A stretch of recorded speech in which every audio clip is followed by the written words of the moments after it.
Un rassemblement d'opposants était organisé ce dimanche à Beaucaire. Caroline Agulot et Cédric Météron s'y sont rendus. Ce panneau que j'ai découvert tout à l'heure, il matérialise bien la réalité. C'est-à-dire que ces pylônes, c'est la mort, effectivement. Le Gard ne veut pas être la poubelle de Fos-sur-Mer. Pour décarboner la zone industrielle et portuaire des Bouches-du-Rhône, l'État et RTE, le gestionnaire du réseau de transport d'électricité, prévoient la construction d'une ligne aérienne très haute tension qui traversera le Gard. Donc il y a des alertes pédiatriques assez fortes et des recommandations auprès de l'ANSES de ne pas tirer des lignes près des écoles. Et donc on se dit quelque part que si une ligne ne doit pas être tirée près des écoles, elle ne doit pas être tirée près des maisons, près des hôpitaux, près des endroits où les gens travaillent, et ce qui risque d'être le cas avec cette ligne. La ligne à 400 000 volts sera perchée à 60 mètres de haut.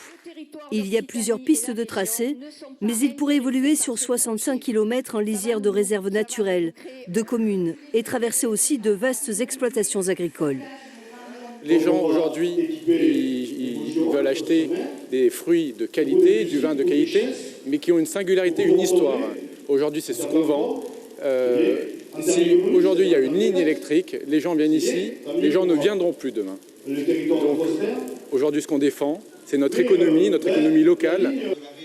Des acteurs économiques et des élus de tous bords étaient présents dans la salle. En conseil municipal, ils ont voté des motions déclarant leur opposition à ce projet.